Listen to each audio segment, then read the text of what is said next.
بسم اللہ الرحمن الرحیم۔ میرے پیارے مسلمان بہن بھائیوں، آج میں آپ کو عدل فاروقی کا ایک واقعہ بتاتی ہوں۔ حضرت عباس رضی اللہ تعالیٰ عنہ فرماتے ہیں کہ جب حضرت عمر فاروق رضی اللہ تعالیٰ عنہ حضرت عمر رضی اللہ تعالیٰ عنہ کے بیٹے ابو شامہ پر زنا کا الزام ثابت ہو گیا تو امیر المومنین عمر رضی اللہ تعالیٰ عنہ نے منادی کا حکم دیا کہ اعلان کر دو کہ تمام لوگ مسجد میں جمع ہو جائیں۔ چنانچہ لوگ مسجد میں جمع ہو گئے تو حضرت عمر رضی اللہ تعالیٰ عنہ نے انہیں فرمایا تھوڑی دیر انتظار کرنا، میں ابھی آتا ہوں۔ آپ نے حضرت ابن عباس کو اپنے ساتھ لیا اور جلدی سے اپنے گھر پہنچے۔ دروازہ کھٹکا کر پوچھا یہاں ابو شامہ موجود ہے؟ جواب آیا وہ کھانا کھا رہا ہے۔ آپ اس کے پاس پہنچے اور فرمایا بیٹا کھانا کھا لو، شاید دنیا میں یہ تمہارا آخری کھانا ہو۔ حضرت ابن عباس رضی اللہ تعالیٰ عنہ فرماتے ہیں میں نے دیکھا کہ اسے سنتے ہی لڑکے کا رنگ تبدیل ہو گیا، جسم کانپنے لگا اور لقمہ ہاتھ سے گر گیا۔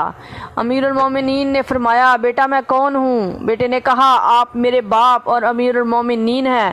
فرمایا میری فرما برداری تم پر فرض ہے یا نہیں؟ بیٹے نے کہا آپ کی دونوں فرما برداریاں مجھ پر فرض ہیں، ایک باپ کی حیثیت اور دوسرا امیر المومنین ہونے کی وجہ سے۔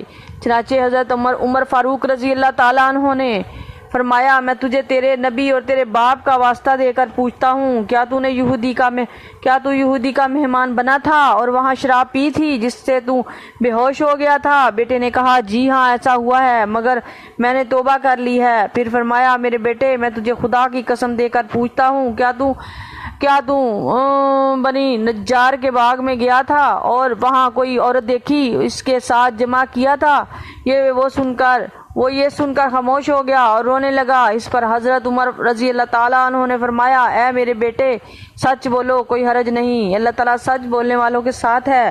بیٹے نے کہا جی ہاں ایسا ہوا ہے ابا جان، میں اس بات پر بہت زیادہ شرمندہ ہوں اور توبہ کرتا ہوں۔ جب عمر فاروق رضی اللہ تعالیٰ عنہ نے یہ سنا تو بیٹے کا ہاتھ پکڑا اور گلے سے پکڑ کر اسے گھسیٹتے ہوئے مسجد میں لے آئے۔ کہا ابا جان مجھے لوگوں کے سامنے رسوا نہ کرو، تلوار سے میرے ٹکڑے ٹکڑے کر دو، مجھے برداشت ہے۔ فرمایا کیا تو نے سنا نہیں کہ اللہ تعالیٰ کا فرمان ہے زانی اور زانیہ پر حد قائم کرتے وقت مومنوں کی ایک جماعت موجود ہو، پھر اسے گھسیٹ کر مسجد میں صحابہ کرام رضی اللہ تعالیٰ عنہ کے سامنے لے آؤ اور اپنے غلام افلاح سے کہا اے افلاح اسے پکڑ کر 100 کوڑے لگاؤ اور مارنے میں کمی نہ کرو۔ افلاح نے یہ سنا تو اس کی آنکھوں سے آنسو جاری ہو گئے۔ فرمایا میرے غلام میری فرما برداری اللہ اور رسول کی فرما برداری ہے، میں جو حکم کرتا ہوں ضرور کرو۔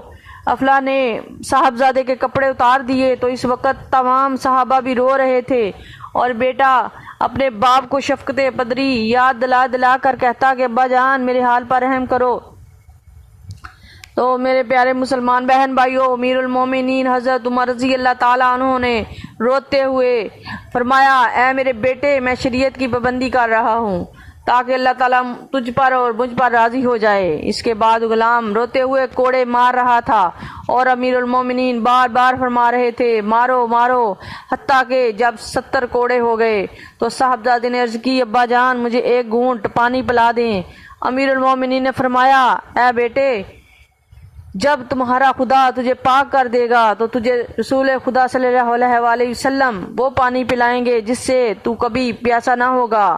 یہ کہہ کر جلاد سے کہا اسے کوڑے مارتے جاؤ، حتیٰ کہ جب 80 کوڑے ہو گئے تو صاحبزادے نے کہا ابا جان السلام علیکم۔ امیر المومنین نے فرمایا وعلیکم السلام، اور فرمایا بیٹا اگر تجھے حضور سرور کائنات صلی اللہ علیہ وسلم سے ملاقات نصیب ہو تو میرا بھی سلام عرض کر دینا اور کہنا کہ میں عمر کو اس حال میں چھوڑ آیا ہوں کہ وہ قرآن مجید کی تلاوت کرتے ہیں اور اللہ کی حدود قائم کرتے ہیں۔ یہ کہہ کر جلاد سے کہا اسے مارتے جاؤ۔ چنانچہ جب 90 کوڑے مارے گئے تو صاحبزادہ بالکل خاموش ہو گیا اور انتہائی کمزور ہو گیا۔ تو صحابہ کرام نے کہا اے امیر المومنین دیکھیے کتنے کوڑے باقی رہ گئے ہیں، ہماری رائے یہ ہے کہ وہ کسی اور وقت پورے کر لیے جائیں۔ امیر المومنین نے فرمایا اگر گناہ میں تاخیر نہیں کی گئی تو سزا میں دیر کیوں؟ جب صاحبزادے کی والدہ کو خبر پہنچی تو وہ روتی ہوئی آئی اور کہنے لگی ہر کوڑے کے عوض پیدل چل کر حج کروں گی، اتنے دراہم راہ خدا میں صدقہ کروں گی، آپ اسے معاف کر دیں۔ تو میرے پیارے مسلمان بہن بھائیوں، امیر المومنین نے فرمایا حج اور صدقہ حد کی جگہ نہیں دے سکتے۔ یہ کہہ کر فرمایا اے فلاں کوڑے پورے کرو۔ جلاد کوڑے مارتا رہا یہاں تک کہ جب آخری کوڑا مارا تو صاحبزادے کی روح پرواز کر گئی اور وہ زمین پر گر پڑا۔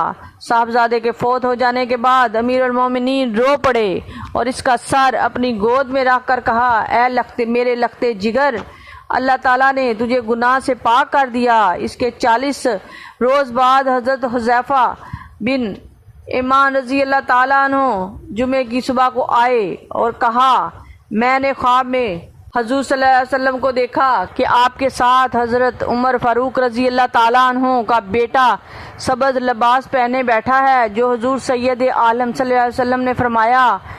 پھر حضرت حضور صلی اللہ علیہ وسلم نے فرمایا حذیفہ عمر سے میرا سلام کہنا اور یہ کہو کہ اللہ تعالیٰ نے تم کو اس طرح قرآن پڑھنے اور حدود قائم کرنے کا حکم دیا ہے۔ اور صاحبزادے نے کہا اے حذیفہ میرے ابا جان سے میرا سلام عرض کرنے کے بعد کہنا کہ اللہ تعالیٰ آپ کو پاک کرے، آپ کی برکت سے اللہ تعالیٰ نے مجھے پاک فرمایا ہے۔ کہاں ہے سائمین کرام، کہاں ہے ایسا حاکم وقت جس کی عدالت کا یہ انصاف ہو کہ اپنے بیٹے کو بھی معاف نہ کیا؟ یہی وجہ ہے کہ آج تک عدل فاروقی مشہور ہے۔